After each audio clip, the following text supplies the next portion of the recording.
अस्सलाम वालेकुम दोस्तों, एक बार फिर से आपका बहुत स्वागत। 15 मार्च के लिए सऊदी अरब की फटाफट बड़ी खबरों में आज सबसे पहले बात करेंगे योगा को लेकर। सऊदी अरब में योगा को एक बड़ा नाम दिया जा रहा है, इसको कोर्स में शामिल किया जा रहा है और इस सभी इंडियंस के लिए प्राउड मोमेंट की बात है। तो क्या है पूरा मामला आपको बताएंगे। साथ ही आपको बताएंगे कि 7 साल पहले जो सऊदी अरब से डिपोर्ट हुए हैं, क्या वो दोबारा सऊदी अरब आ सकते हैं नई वीजा पर। जवाजात का आखिर क्या कहना है आपको बताएंगे। साथ ही आपको बताएंगे कि सऊदी भर में जो तत्माइन क्लिनिक कोरोना के शुरू होने पर खोले गए थे वो बंद किए जा रहे हैं, क्यों बंद किए जा रहे हैं वो भी आपको बताएंगे। साथ ही आपको बताएंगे कि सऊदी अरब में फार्मास्यूटिकल्स इंडस्ट्री में जो सऊदेशन है वो 70% तक हो गई है और आगे मिनिस्ट्री ऑफ ह्यूमन रिसोर्सेज का क्या प्रोग्राम है और किन किन जॉब्स पर मिनिस्ट्री की नजर है जहां से खारिजी को हटाया जाएगा, उसके बारे में बात करेंगे। साथ ही बात करेंगे रमजान मुबारक को लेकर के रमजान के दौरान बैंकों और रेमिटेंस सेंटर की क्या टाइमिंग होगी वो आपको बताएंगे।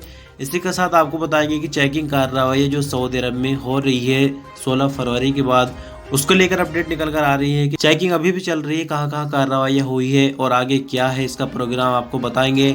एक और बड़ी अपडेट मदरसे के हवाले से निकल कर आ रही है कि आखिर मदरसे कब खुलेंगे और मदरसे खुलने के बाद इस बार नियम किस तरह के होंगे। तो सभी खबरें महत्वपूर्ण और काम की, इसके अलावा और भी कई न्यूज इसके अंदर जरूरी शामिल की गई है। तो वीडियो बिना स्किप किए अंत तक बने रहिए। चलिए एक एक खबर को तफसील से आपसे बताते हैं।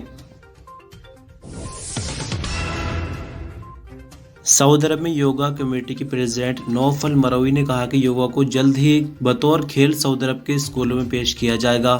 अरब न्यूज़ के मुताबिक नौफल मरवी ने कहा कि मिनिस्ट्री ऑफ एजुकेशन की मदद से सऊदी भर के स्कूलों में योगा और उसके हेल्थ बेनिफिट की वजह से इसको सिलेबस का हिस्सा बनाया जाएगा। यहाँ आपकी जानकारी के लिए थोड़ा सा बता दी कि साल 2017 में सऊदी मिनिस्ट्री की तरफ से योगा को सऊदी अरब के स्कूलों में खेल के अंदर शामिल किया गया था, लेकिन जैसे कि अभी हमने आपको बताया अब इसको सिलेबस का हिस्सा बनाया जाएगा। तो ऐसे में सभी इंडियंस के लिए प्राउड मोमेंट है कि जो हमारे देश का एक योग है उसको दुनिया भर में इतनी ज़्यादा शोहरत मिल रही है कि सऊदी अरब में अब इसको सिलेबस में शामिल किया जा रहा है। सऊदी अरब के पासपोर्ट और इमिग्रेशन डिपार्टमेंट से एक गैर मुल्की ने सवाल किया है कि मेरे भाई को सऊदी अरब से 2015 में डिपोर्ट किया गया था, क्या वो दोबारा किसी नए वीज़े पर आ सकता है या पुराने कफील के पास आ सकता है। दरअसल आपको बता दें कि इस हवाले से जवाजात का कहना था कि बीते साल सऊदी अरब के इमिग्रेशन कानून में काफ़ी बदलाव किए गए हैं। नए इमिग्रेशन कानून के मुताबिक वो लोग जो हाल ही में या पहले सऊदी अरब से डिपोर्ट होकर गए हैं वो अब हमेशा के लिए ब्लैक लिस्टेड है, वो नए वर्क वीज़े पर अब कभी भी नहीं आ सकते। डिपोर्ट किए गए लोग सिर्फ हज या उम्रा वीज़ा पर आ सकते हैं, इसके अलावा किसी और वीज़ा पर नहीं आ सकते। आपको बता दें कि डिपोर्टेशन के हवाले से पहले पॉलिसी कुछ और हुआ करती थी। डिपोर्ट किए गए लोग को एक लिमिट के लिए ब्लैक लिस्ट किया जाता था और फिर वो दोबारा वो टाइम ख़त्म करने के बाद सऊदी अरब आ सकते थे, लेकिन नई पॉलिसी अमल में आने के बाद अब ऐसा नहीं है। अब चाहे किसी भी कंडीशन में बंदा डिपोर्ट किया जाता हो, ना ही वो अपने कफील के पास आ सकता है और ना ही नई वीज़ा पर आ सकता है। सिर्फ जो लोग छुट्टी पर जाकर वापस सऊदी अरब नहीं लौटते तो वो अपना छुट्टी का टाइम प्लस 3 साल पूरे करने के बाद दोबारा आ सकते हैं। बाकी डिपोर्ट वालों के लिए पूरी तरह से सऊदी अरब ने रास्ते बंद कर दिए हैं। सऊदी मिनिस्टर ऑफ हेल्थ का कहना है कि कोरोना वायरस से बचाव के लिए एसओपीज पर पाबंदी उठाने के बाद सऊदी भर में तदमाइन क्लिनिक्स भी बंद करने का फैसला किया गया है।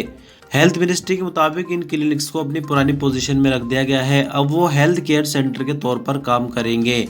हेल्थ मिनिस्ट्री के अधिकारी ने बताया कि तदमाइन क्लिनिक्स को हेल्थ केयर सेंटर्स में तब्दील कर दिया गया है। ये कोरोना शुरू होने से पहले हेल्थ केयर सेंटर के तौर पर ही काम कर रहे थे। आपकी जानकारी के लिए बता दें कि सऊदी हेल्थ मिनिस्ट्री ने बीते इतवार को आखिरी प्रेस कॉन्फ्रेंस में कहा था कि ये कोरोना के हवाले से आज आखिरी प्रेस कॉन्फ्रेंस है, आगे से इस तरह की प्रेस कॉन्फ्रेंसेज नहीं की जाएंगी जब तक कि कोई नई बात सामने ना आती हो। Saudi minister of human resources engineer Ahmed Al Rajhi का कहना है कि फार्मेसियों में सऊदेशन का अनुपात 70% तक पहुंच गया है।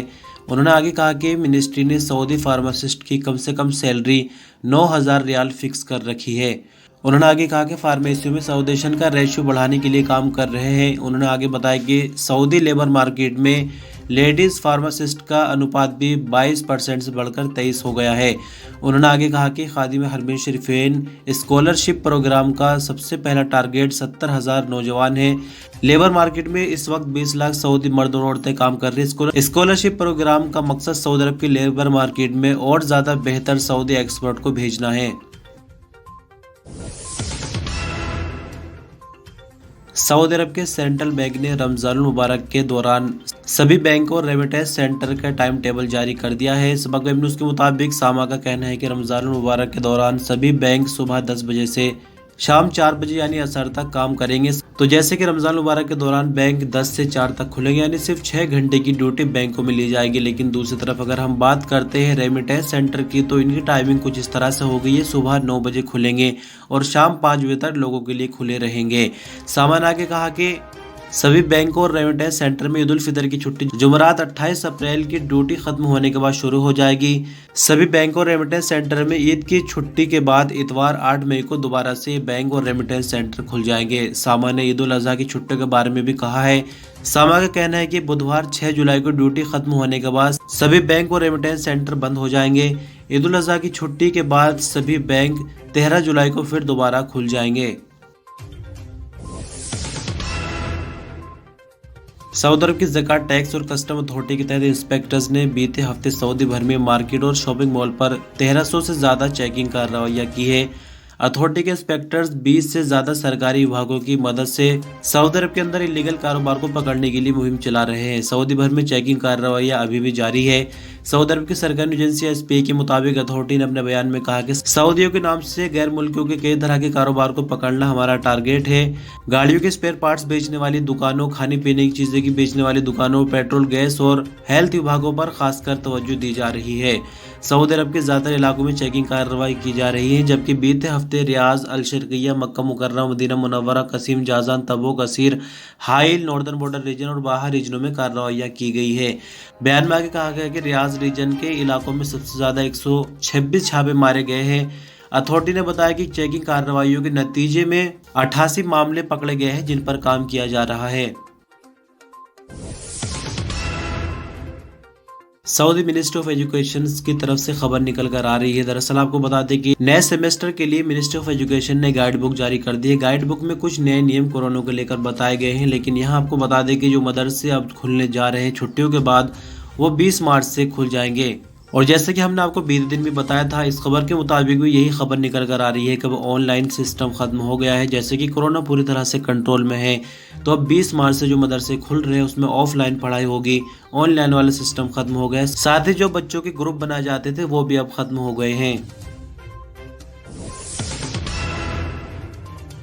तो कोविड-19 की थोड़ी बात कर लेते हैं। सऊदी अरब में बीती शाम कोविड-19 की रिपोर्ट के मुताबिक 146 नए मामले रिकॉर्ड पर आए। नई रिकवरी की बात करें तो ये 214 और 2 नई मौत की भी खबर है। सऊदी भर में एक्टिव मामलों की अगर हम बात करें तो अभी भी ये 8,891 है।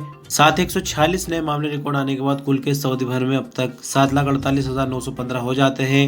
314 नई रिकवरी के बाद 7,31,004 कुल रिकवरी, 2 नई मौत के बाद 9,020 कुल मरने वालों की तादाद हो जाती है। सऊदी ट्रैफिक विभाग ने कई तरह के वायलेशन पे 190 मोटरसाइकिलें जब्त कर ली है। ट्रैफिक विभाग के हवाले से आगे कहना है कि नियमों के मुताबिक मोटरसाइकिल सवार ट्रैफिक कानून के वायलेशन कर रहे थे। ट्रैफिक विभाग ने आगे कहा कि जिस तरह बड़ी गाड़ियों यानी 4 व्हीलर के लिए ट्रैफिक कानून मौजूद है, जैसे कि नंबर प्लेट, सरकारी कागज रखना वगैरह, इसके अलावा और भी कई नियम होते हैं, उसी तरह से मोटरसाइकिलों के लिए भी सऊदी अरब में कानून मौजूद है जिनकी पाबंदी करना ज़रूरी है। ट्रैफिक विभाग ने मोटरसाइकिल चलाने का शौक रखने वालों को हिदायत की है कि ट्रैफिक कानून में मोटरसाइकिलों के लिए बाकायदा कानून मौजूद है, उन कानून का एहतराम करना ज़रूरी है। अगर उनका एहतराम नहीं किया जाता, कानून को तोड़ा जाएगा तो जुर्माने वगैरह लगेंगे या फिर मोटरसाइकिलें भी जब्त हो सकती हैं। सऊदी अरब की मशहूर रेस्टोरेंट अलबेक का कहना है कि कतर की राजधानी दोहा में उसने कोई भी ब्रांच नहीं खोली है। अलबेक ने ये जानकारी ट्विटर पर एक सवाल के जवाब में दी है। ट्विटर पर अलबेक के ऑफिशियल अकाउंट पर किसी ने सवाल पूछा कि दोहा में अलबेक के नाम और लोगों के साथ एक रेस्टोरेंट खोला गया है, क्या ये रेस्टोरेंट अल्बेक की ही ब्रांच है, क्योंकि इसका जायका अल्बेक से बिल्कुल ही अलग है। इस पर अल्बेक मैनेजमेंट का कहना है कि दोहा में किसी ने गैर कानूनी तौर पर हमारा नाम और लोगो इस्तेमाल किया है। ये हमारी ब्रांच नहीं है, लेकिन हम कानूनी कार्रवाई के लिए अदालत से इसको लेकर मुकदमा जरूर दर्ज करेंगे। और अंत में बात करेंगे मौसम को लेकर। सऊदी मौसम विभाग का कहना है कि मंगलवार 15 मार्च से आने वाले जुमे तक टेम्परेचर में लगातार कमी होने की उम्मीद है। मौसम विभाग ने अपनी रिपोर्ट में कहा कि तबूक, नॉर्दर्न बॉर्डर रीजन, हाइल और जोफ रीजनों के कई इलाकों पर टेम्परेचर 0 से -3 डिग्री तक जा सकता है। इसका असर कसीम, ईस्ट रीजन और रियाज रीजनों पर पड़ेगा, जहां कम से कम टेम्परेचर 4 डिग्री सेंटीग्रेड तक होने की उम्मीद है। मौसम विभाग का कहना है कि मंगल से मक्का मुकर्रमा, तबूक, Medina Munawwarah, Al Jouf, Hail, northern border region, Qassim रीजनों में भी तेज रेतीला तूफान आएगा। बुध और जुमेरात को अलशरकिया और रियाज रीजनों में तेज रेतीली हवाएं चल सकती है। मौसम विभाग ने आगे बताया कि हवा की रफ्तार 50 किलोमीटर प्रति घंटा से भी ज़्यादा होगी। कुछ जगहों पर तेज रेतीले तूफान के कारण विजिबिलिटी काफ़ी हद तक कम हो जाएगी। तो इस तरह दोस्तों खबरें यही ख़त्म हो जाती है। शुक्रिया, अल्लाह हाफिज़।